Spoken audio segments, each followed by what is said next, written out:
Hello friends and welcome back to my channel. Today we are going to be start our new problem set and that is depend upon the measuring of an angle. तर या एक्सरसाइजला solve करण्यासाठी आपल्याला protector काय असतं हे माहिती पाहिजे. याला डी सुद्धा म्हणतात. दिस इज द इन्स्ट्रुमेंट लाईक दिस. अशा प्रकारचं इन्स्ट्रुमेंट असतं ते आणि याला मॅथमॅटिकल लँग्वेजमध्ये प्रोटेक्टर असं म्हणतात. तुम्ही याला शॉर्ट फॉर्ममध्ये डी सुद्धा म्हणू शकता. आता हे असतं काय, याने तुम्ही अँगल्स कॅल्क्युलेट करू शकता. मोस्ट इम्पॉर्टंट पार्ट मॅथमॅटिक्समधला, जसं की हे इंट्रोड्यूस होत आहे तुम्हाला आता. तर हे एक आहे, त्याच्यानंतर राऊंडर असतं, त्याच्यानंतर बरेच इन्स्ट्रुमेंट असतात. But let's see the protractor. What is protector?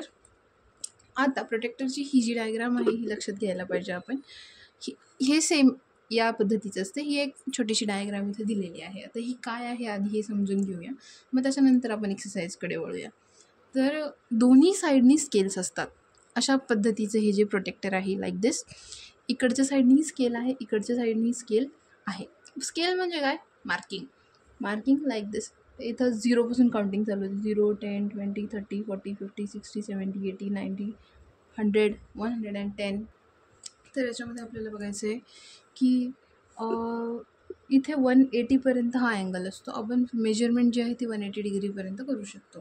Same इकडच्या साईडने असते, दॅट इज 10, 20, 30, 40, 50, 60, 70, 80, 90 इकडं नाही, एकाच लाईनवर येतो आणि इकडनंही एकाच लाईनवर येतो. 100, 110, 120, 130, 140, 150, 160, 170, 180. म्हणजे इकडेही जर तुम्ही कॅल्क्युलेट केलं तर 180चं अँगल तुम्ही काढू शकता. इकडून जर चालू केलं तर इकडनंही 180 डिग्रीचं अँगलपर्यंत तुम्ही जाऊ शकता. तर याच्यामध्ये दोन्ही साईडनी स्केल्स दिलेले असतात. Let's see the exercise. इथे आपण डायरेक्ट एक्सरसाइज चालू करूया. Problem set number 25. Measure the angle given below and write the measuring in the following boxes. तर याच्यामध्ये तुम्हाला इम्पॉर्टंट असं जे आहे काय एकदा ते extending the arms of an angle does not change the measure of an angle. Okay, आता याच्यामध्ये एक सिम्पल सांगितलेलं आहे जे डार्क ब्लॅक लाईनमध्ये दिलेलं आहे. That is extending the arms of an angle does not change the measuring of an angle. आता हा जो अँगल आहे इथं दिलेला आहे, हा पुढे कितीही वाढला तरीसुद्धा याचं जे सेंटर बेस आहे हे चेंज होणार नाही. हे या सिम्पल लाईनमध्ये दिलेलं आहे. म्हणजे काय, हा बी आणि सी, हा सीला तुम्ही कितीही पुढं घेऊन जा तरीसुद्धा आणि एला कितीही पुढं घेऊन जा तरीसुद्धा इथलचा जो अँगल आहे तो चेंज होणार नाही. असं सिम्पल दिलेलं आहे. Let's see the exercise. Measure the angle given below and write the measuring in the given boxes. आता त्यांनी सांगितलेलं आहे की इथं तुम्हाला अँगल मोजायचा आहे आणि या बॉक्समध्ये लिहायचं आहे. For simplifying an exercise I am just writing here. आणि याच्यामध्ये तुम्हाला काय करायचं आहे, खूप इझी आहे. दॅट इज मी अँगल्स काढलेले आहे अशा पद्धतीने जे बुकमध्ये दिलेले आहेत ते आपण इथे अँगल मोजूया आणि आपल्या बुकमध्ये लिहूया, जेणेकरून एक सिम्पल नोट्स टाईप तयार होईल. तर मी आता हा अँगल इकडनं आहे या साईडने, बरोबर. तर कशा पद्धतीनं अँगल मोजायचा ते आपण बघूया. ही जी लाईन आहे ही लाईन बरोबर या 0 अंश, हे इथं तुम्ही बघू शकता, ही जी 0वाली लाईन आहे ना याच्यावर ठेवायची.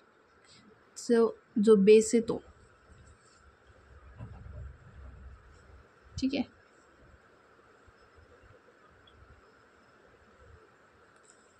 हे झालं.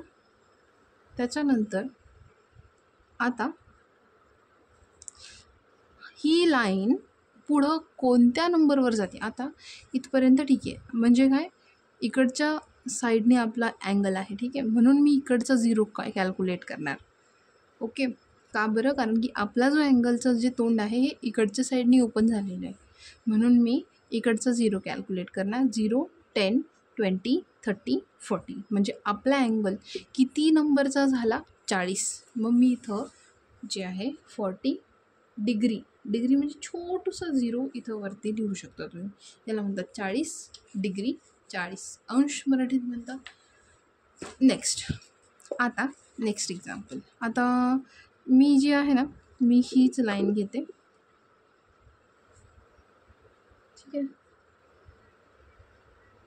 ओके, आता याच्यामध्ये कॅल्क्युलेट करूया. 0, आता मी इकडचा 0 घेणार का, कारण की मला इकडनं घ्यावं लागणार आहे, इकडनं नाही, कारण की आपल्या जे अँगलचं तोंड आहे ते इकडच्या दिशेनं ओपन झालेलं आहे. So I want to calculate from this side, that is 0, 10, 20, 30, 40, 50, 60, 70, 80, 90, okay, 110, 120, 130, 139. हे सरळ जर गेलं तर 120ला घ्यावं लागणार आहे. मी इकडचा 0 कॅल्क्युलेट केला म्हणजे ही वरची स्केल म्हणजे 120. ओके, म्हणजे आपला जो मेजरमेंट झाला तो किती झाला, 120. किंवा हा अँगल 120चा छोटूसा, हे डिग्री देणं कंपल्सरी असते. Let's see the next. Third one आता पुन्हा मी याला, हे जे प्रोटेक्टर आहे हे असं ठेवायचं. मला सांगितलेलं आहे की बेसची लाईन आहे ती ह्या किंवा या दोन्हीपैकी एका याच्यावरती ठेवायची, पण आपलं जे अँगल आहे तो इकडच्या बाजूने आहे, खालच्या साईडने, ठीक आहे. मग मी हा 0 कॅल्क्युलेट करणार. हा करणार का नाही, कारण की हा आपण कॅल्क्युलेट करू शकत नाही, आपल्याला हा अँगल सापडायचा आहे, ठीक आहे. ओके, मग इथं 0, 10, 20, 30, 40, 50, 60, 70, 80, 90. हा अँगल कितीचा झाला, 90 डिग्रीचा. आपण हा अँगल कॅल्क्युलेट करू शकणार नाही का, कारण की आपल्याला ही बाजू मोजायची आहे, इकडची नाही. म्हणजे आय होप तुम्हाला कळालं असेल की ठीक आहे, 90 डिग्री याची जी मेजरमेंट आहे, बेसिकली बुकमधलं घ्या. मी बुकमध्ये सुद्धा याच्यातलंच मेजरमेंट टाकलेलं आहे. हेही 90 डिग्रीचंच आहे. So write down your and 90 degree. Okay, next one, last one is very simple. पुन्हा याला इथं घ्या. आता इथं थोडी मजा आहे. इथं तुम्ही कसं करणार, ठीक आहे. मी डायरेक्ट बुकमधलंच कॅल्क्युलेट करते.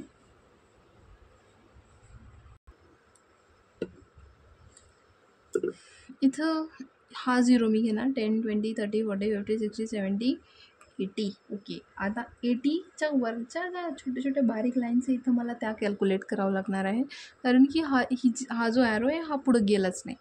त्यामुळे 80च्या पुढं किती लाईन्स आहे बारीक, that is 1, 2, 3, 4, I think 5. Okay, मग हे किती झालं, 85. मग इथं किती लिहिणार, 85 degree. Okay, this is simple. खूप खूप खूप सोपं आहे. याच्यामध्ये तुम्हाला फक्त अँगल्स मोजायचे आहे, आणि अँगल्स कशा पद्धतीने मोजायचे हे आपण आजच्या व्हिडिओमध्ये शिकलो. आय होप तुम्हाला हे जे आहे व्हिडिओ समजला असेल. याच्यामध्ये फक्त एक छोटीशी समरी रिकॅप करू की सर्वात आधी आपण पाहिलं की हा कितीही आर्म्स वाढवले तर मधला अँगल चेंज होणार नाही. त्याच्यानंतर जेव्हा आपल्याला हे जे प्रोटेक्टर आहे त्याला दोन्हीकडनं स्केल्स असतात. त्याच्यानंतर जर मेजरमेंट करायचं असेल तर कुठून करायचं हेही आपण पाहिलं. एक तर इकडून करू शकतो किंवा इकडून करू शकतो, डिपेंड करतं की बेसलाईन कोणत्या दिशेला आहे. बेसलाईनचा ॲरो इकडनं आहे की बेसलाईनचा ॲरो दुसऱ्या साईडने आहे, तिथून 0ची काउंटिंग तुम्ही चालू करायची. दिस इज सिम्पल. आणि इथं हा प्रॉब्लेम सेट नंबर 25 संपलेला आहे. आय होप तुम्हाला आजची जी एक्सरसाइज आहे ती कळाली असेल, हा प्रॉब्लेम सेट कळाला असेल. व्हिडिओ आवडला असेल तर लाईक, शेअर, सबस्क्राईब नक्की करा. Thank you so much for watching my video. Thank you so much.